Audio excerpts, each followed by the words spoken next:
Hey everyone, welcome to NFL video. This one we are taking a look back at week 7 of the NFL season. What went right, what went wrong. A lot went wrong. We're going to take a look at my main lineup I use, winning GPP lineup in my contest, one of my contests, and then my cash game rankings. Then we'll look ahead at week 8 of the NFL season, make a first look lineup off of that, just some first initial reactions. Not going to do it to any in-depth analysis or anything because it's just my first reactions. I have a lot more time to do in-depth research by tomorrow. I'll probably get my core plays video up by then. But without further ado, well, first I gotta do my plugging. If you guys could leave a like, and if you're new to the channel, please hit that subscribe button. Really helps me out. Really appreciate it. You can also follow me on Twitter at ChrisPennell16. And yeah, link in the description below for some other stuff, and let's get into it. So yeah, a lot went bad this week for me. My worst week of the season. Fortunately, it's been a pretty good year, but this week was not too kind to me. Got a couple things right, but it was mostly pretty bad. Jared Goff was my number one quarterback of the week. I was not getting off of him. I love the matchup versus Atlanta. And let me tell you, a pretty good quarterback this week is to face Atlanta, but we'll talk about him later. But yeah, like Jared Goff, and I mean, he was fine. He was the 6th highest scoring quarterback in the slate. Ended up getting 25 fantasy points, 22 for 37, 268 yards, had 2 passing touchdowns, and ended up getting into the end zone where he made a guy miss somehow, some way. I don't know how. But, he was fine if you played him. You definitely were disappointed. I mean, you weren't over the moon about it, but, he was fine. Matt Ryan, the next couple guys, you were really upset if you ended up playing them. So Matt Ryan ended up getting 4.56 points, ended up leaving the game with an injury, at 159 passing yards, 16 for 27, no touchdowns, and 1 interception and a fumble. Absolutely brutal. I believe he was the highest owned quarterback on the slate. Jared Goff was second. It was Jared Goff and Matt Ryan, which I understand was a high Vegas total. I like Matt Ryan a lot. I had to bump him down a little bit with Jalen Ramsey coming back because it would hurt Julio, but I still thought he would be fine. But yeah, he was absolutely rough. So if you played Matt Ryan, that was pretty bad. Hopefully you played Jared Goff, but I like Matt Ryan too, and he just absolutely sucked. Same with Kyler Murray. I mean, I thought he had a very safe floor, and it was a great matchup versus the Giants. Even David Johnson was banged up, but Chase Edmonds stole the show here. I mean, I think he had, 38 fantasy points, and Kyler Murray didn't really have to do much in this game for them to win. He was 14 for 21, 104 passing yards. He had 10 rushing attempts, which I love that, but he only had 28 rushing yards, didn't get a touchdown in either category, didn't turn the ball over, but he only got 6 fantasy points, and I believe it was, 6,700, and so that was rough. I liked him a lot heading into the week. It was a great matchup and everything. Higher Vegas total. He played a high pace, but it just ended up not working out. It was the Chase Edmonds show, which is crazy.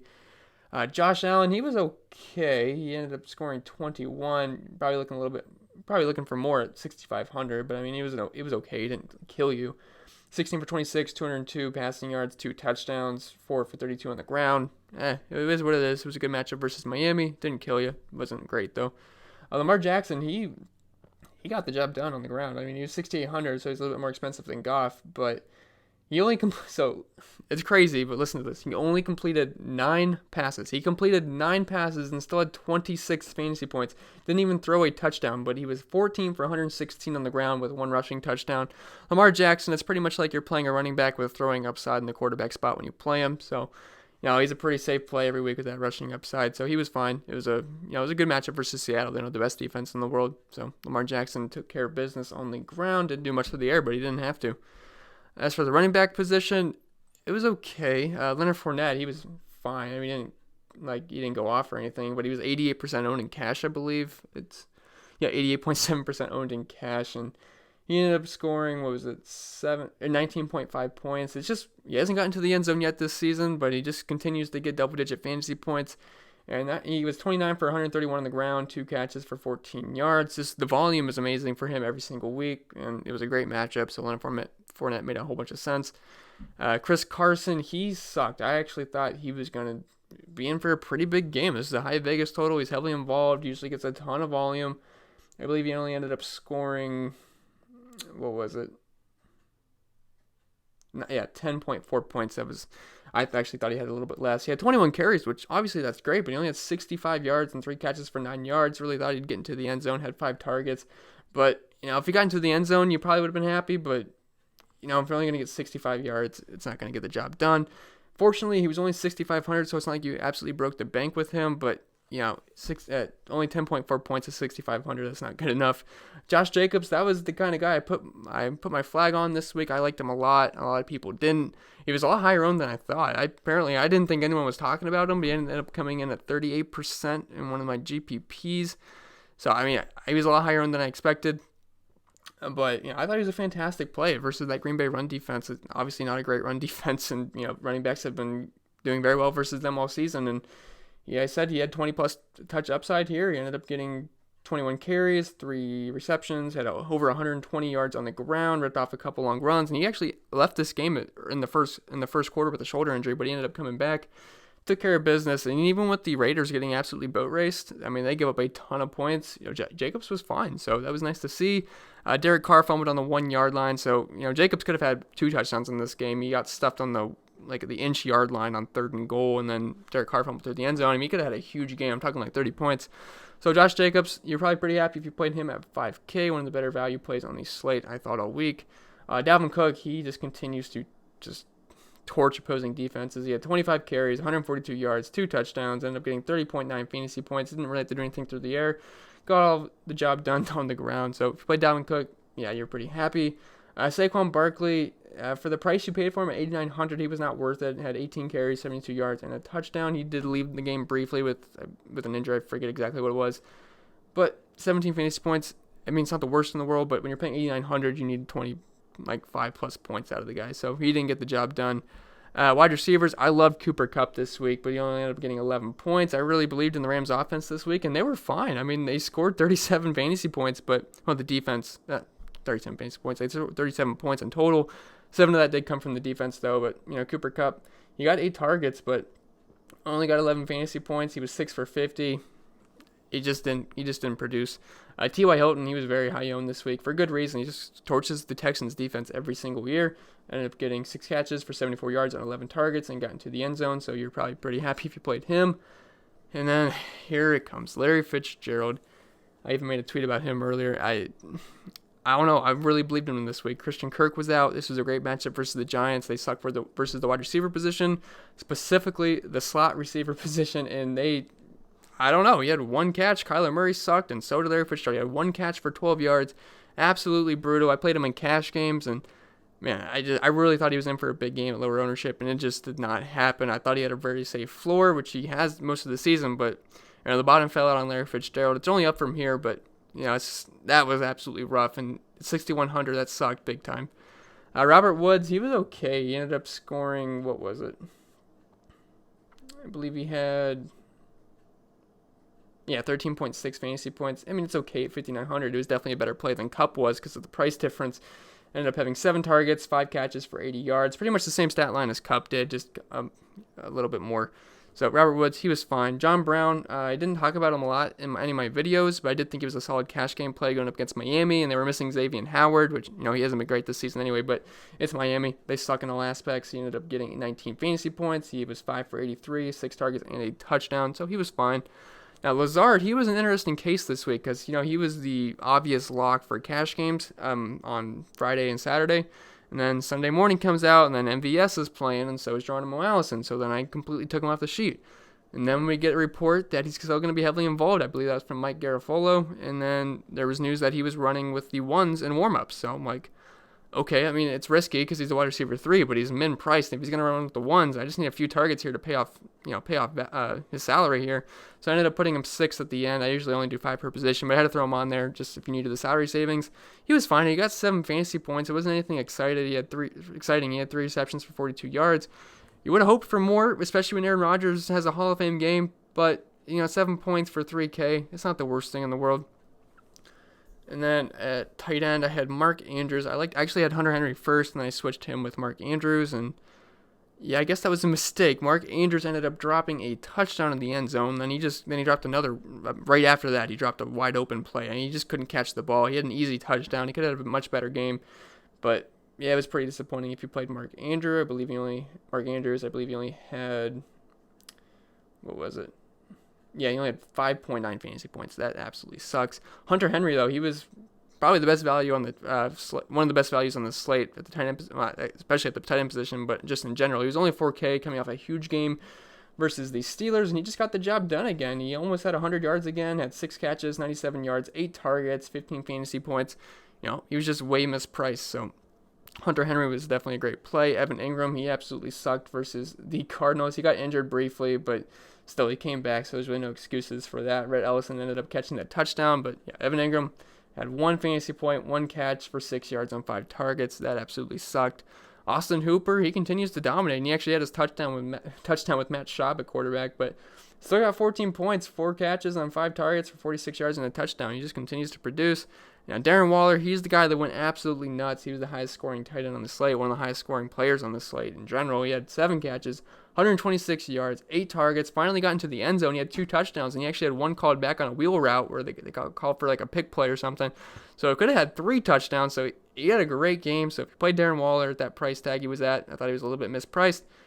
Yeah, you were definitely winning a lot of money this week.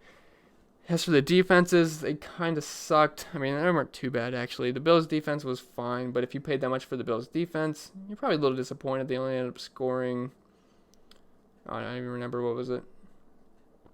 Yeah, 11 fantasy points. It's not terrible, but, kind of hoping for a little bit more. They ended up having that touchdown on that onside kick or whatever it was. 49ers defense, that game was an absolute slugfest. It was disgusting. It was pouring rain. It was like a slip and slide out there when people were making tackles. Ended up scoring 15 fantasy points. So that's pretty good.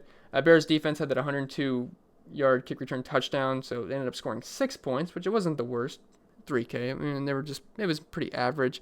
Raiders defense, I did not see them going absolutely negative, especially with all the injuries for the Packers. Now, their receivers did come back, but I figured they'd give up over 20 points and probably finish in the 1 to 3 point range.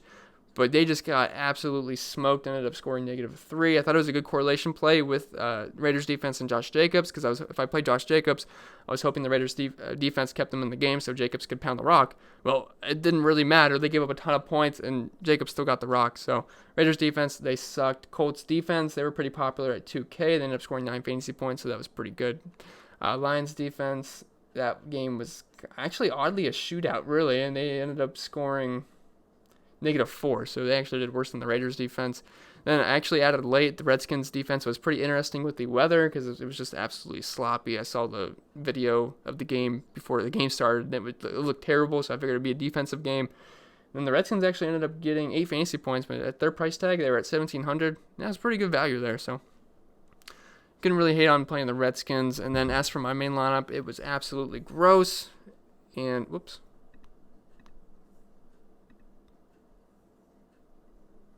I don't know what's going on. Okay, we got to fix. So my main lineup, it was absolutely awful, so I had to pair it up with this picture. I can own it. I did very bad this week. So I had Jared Goff as my quarterback. I said I was going to play him all week. He got 25. Chris Carson, I liked him a lot this week. He ended up getting 10. That sucked. Leonard Fournette, he got 19. You pretty much had to play him. Larry Fitzgerald, 2.2 points. That was the worst play of the week for me. Absolutely brutal. T.Y. Hilton got 19 fantasy points. He was 73% owned. You pretty much just had to play him this week. Cooper Kupp, he was very chalky, but still 11 points. That doesn't get the job done. Mark Andrews, he dropped a couple passes. One was a really, pretty, was a 20-yard touchdown, so that sucked. He ended up scoring 5.9. Lazard, 7.2, which wasn't bad as being the wide receiver 3. Then the Bears defense got 6 points, so pretty brutal week for me. Definitely my worst week of the season. And then the winning lineup and I believe it was one of the $100 single 100 GPPs. Jared Goff, Dalvin Cook, Leonard Fournette, Brandon Cooks, DeAndre Hopkins, Alan Lazard, Darren Waller, Mike Williams, and the Bears defense. He ended up scoring 170 points. So that was the winning lineup in that contest. And that's going to be it for the recap. It was pretty brutal, but it happened. So just got to regroup for next week. So let's get on to the lineup building portion of this. So let me just make sure you guys can see the players when I pop them up. And you can. So I think there's a really obvious spot at quarterback this week. Now, I never love paying absolute top dollar for a quarterback, but I might have to make an exception this week because there's potentially a lot of value at running back this week because there is some injuries to monitor. So, and I'm not really seeing anyone I like that's a cheap quarterback this week. I don't like Jameis Winston. I don't like Jimmy Garoppolo, Daniel Jones, Carson Wentz, Jacoby Brissett, or Sam Darnold. So, I'm looking like to spend up. I mean, Teddy Bridgewater would be interesting, but I know Drew Brees does want to play this week. So, I mean, there's a lot of injuries to monitor this week. Yeah, I don't really love any of these guys. I mean, Tom Brady versus Cleveland might be fine, but they're expected to have their corners back, so we'll have to see how that goes. So I just don't mind paying all the way up for Russell Wilson this week. I mean, it's a great matchup. Going up against Atlanta, they're giving up 26.2 points per game to the quarterback position this season, which is most in the entire league. This is the highest Vegas total on the slate at 54, and Seattle is 3.5-point favorites. So I think Russell Wilson's a fantastic play. Hopefully Matt Ryan's good to go, so this can be a pretty back and forth game, which I think he should be. So Russell Wilson makes a ton of sense to me. He's got a ton of upside here. He's been great for fantasy, obviously. 16, 28, 44, 14, 29, 28, 15. I think Chris Carson's a great play too, but I really like Russell Wilson this week, so I don't mind if you want to spend all the way up for him. Then at the running back position, so it's tough because there's a lot of expensive guys I like. Christian McCaffrey, but I gotta say, I love Christian McCaffrey, but he's got a really tough matchup versus San Francisco. They've been absolutely locked down versus running backs this season, but Christian McCaffrey's also been an absolute monster. 45 points, 7 points, 30 points, 33, 50, 21. Just in this lineup example, it's only Monday, so a lot of value can end up opening up, and hopefully we can fit in stud running backs like McCaffrey, Barkley, those kind of guys like Fournette. But as of right now, I'm going to stick with Le'Veon Bell here at 6,900. He's very cheap. And we all liked him versus Dallas. He was absolute chalk versus Dallas. I believe he was 86% owned in one of my contests that week. Well, now we get Le'Veon Bell in a pretty good matchup, and we get Sam Darnold back. You know, obviously that's a boost to the offense, which he was back with Dallas anyway. But still, it's a boost to the offense. There's more scoring opportunities. And he's just touching the ball the most, third most in the NFL per game, third most touches per game. So you're going to get plenty of opportunities. He's got a 22% target share in this offense, which helps boost his floor in PPR scoring. This is what Draftkings is. He's a really talented running back. He's only 6,900. Gets a great matchup versus the Jacksonville Jaguars. They're giving up 25.1 points per game, which is 14th most. But a lot of teams use, two different mostly a combo of running backs. They just use Le'Veon Bell pretty much. Ty Montgomery comes in occasionally, but it's pretty much the Le'Veon Bell show. And I think he's a safe bet for 15 to 20 some points here, depending on if he gets a touchdown or not. And the Jaguars are 32nd DVOA versus the run, which is worse than the NFL this season. So this is definitely an exploitable matchup, and I do like Le'Veon Bell. He's pretty cheap, and I think he gives us a safe floor with potentially a high ceiling if he can get to the end zone. So I do like Le'Veon Bell. And then there's a couple value running backs. Now this is completely dependent on injury news. So as of right now, Alvin Kamara is believed to be dealing with a high ankle sprain or something like that. And there's a bye week coming up, so I don't see the reason to rush him back versus a bad Arizona defense. I mean, I really don't see the point why you'd bring him back. Just let him get healthy for the second half of the season. So if Latavius Murray is the starting running back versus the Cardinals, I don't see how he can't play him at 5,800. And he just excelled in a really tough matchup last week. He ended up scoring 35 fantasy points, had 27 carries, which is absolutely massive. 6 targets, 5 catches, had 119 yards on the ground, 2 touchdowns versus Chicago, which is an extremely tough matchup. They have a great offense. They were just fine with Teddy Bridgewater. They got elite weapons all around. Michael Thomas, maybe Drew Brees is back. I don't know. But still, I mean, Sean Payton always has a good game plan. They got a great offensive line. So Latavius Murray at 5,800 at home versus Arizona, I like this a lot. If you give me 30-plus touch potential here, versus Arizona, I think he's going to be fine. The Cardinals are 25th DVOA versus the run this season. They're giving up 22 points per game versus running backs, which is actually top 10, but that's just pretty much because you can throw all over them.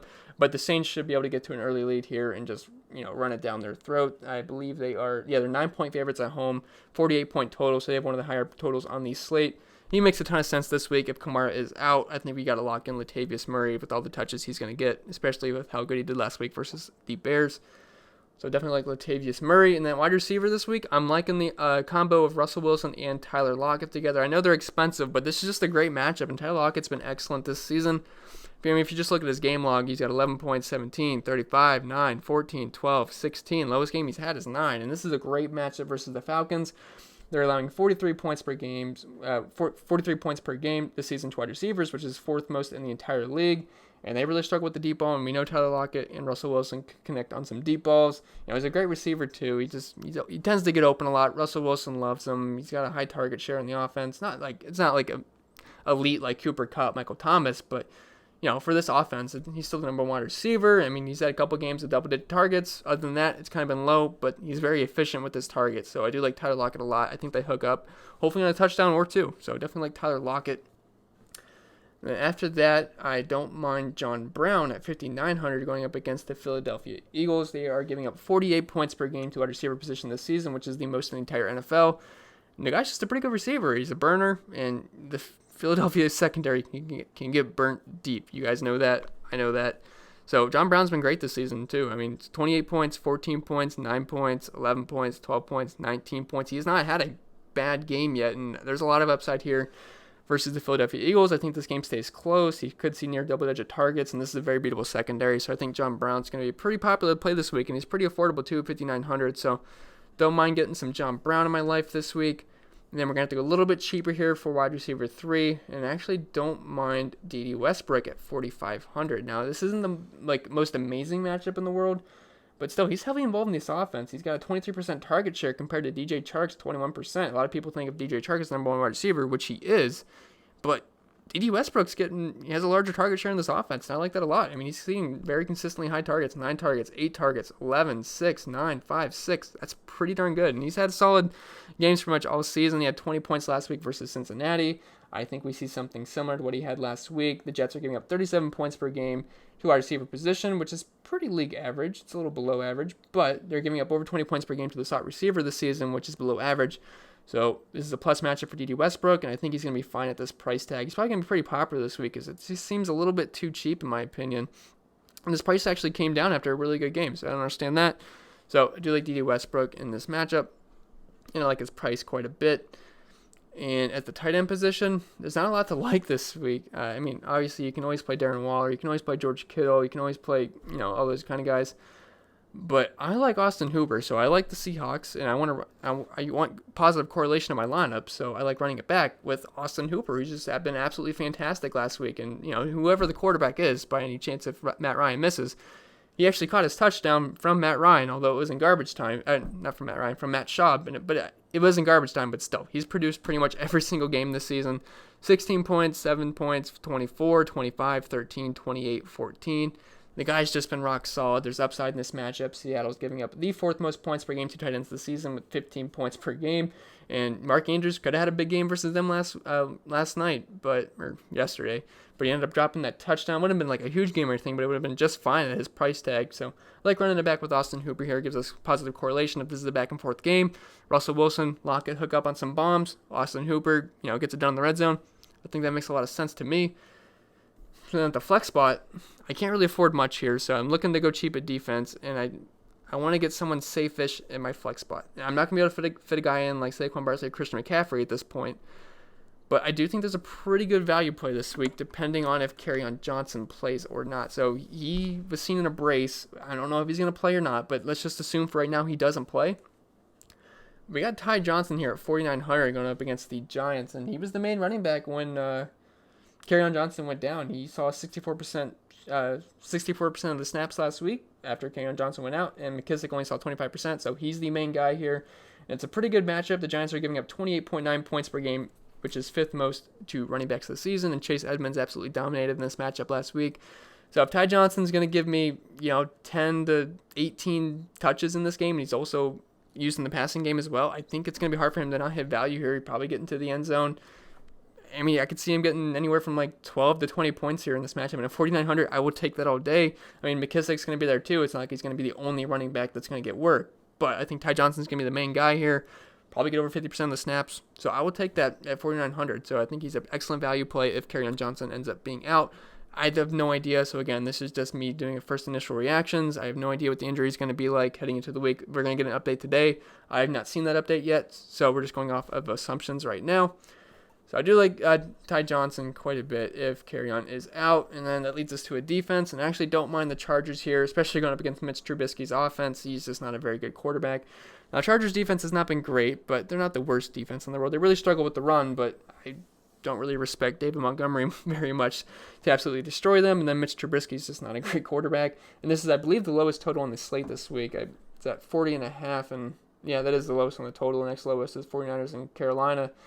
So, yeah, the Chargers are 5.5-point dogs here, but, I can't really see them getting absolutely blown out. They'll probably get a couple turnovers versus Mr. Trubisky, so not a lot of firepower there. Just got to be able to stop Allen Robinson, and they should be fine. So, you can plug in the Chargers defense here. I think they're a pretty decent value, even though they're on the road in Chicago. That's going to lead us to the lineup. So we got Russell Wilson. I think he's got a really high ceiling here. Don't love paying top dollar for quarterback. If Teddy Bridgewater ends up being the starter this week, I think he's a pretty viable option as well. We got Le'Veon Bell at 6,900. It seems a little bit too cheap here in a good matchup, and he's game script proof. If they go down, he's going to be used in the passing game. If they're up, they're just going to use him. So definitely like Le'Veon Bell. Tavius Murray, if Alvin Kamara is out, I think he's a fantastic play for the 800. Tyler Lockett, like the combo with Russell Wilson. John Brown is going up against a very beatable Philadelphia secondary. D.D. Westbrook's got a good matchup in the slot there, and he seems a little bit underpriced for me with the amount of targets he gets. He's a talented receiver, too. And Austin Hooper, 5,500. Probably a little pricey there, but I think he's worth it. He's just been awesome this season. It's a really good matchup versus Seattle. Ty Johnson, if Carrion's out, is going to be the main guy there. And sub 5K, if you're going to get me double-digit touches, guaranteed, versus a bad run defense, yeah, I think you're in play for sure. And the Chargers defense are in the lowest Vegas total on this slate, and I don't really trust Mitch Trubisky I don't really respect Mitch Trubisky very much as a quarterback, so I think they'll be fine at that price tag. Anyway, guys, that's going to be it for this video. If it was helpful, remember to leave a like, and if you're new to the channel, please hit that subscribe button. Really helps me out. I really appreciate it. You can also follow me on Twitter at ChrisPennell16, and I'll see you guys in the next video. If you haven't checked out the Showdown video yet, check it out. And yeah, see you Tuesday.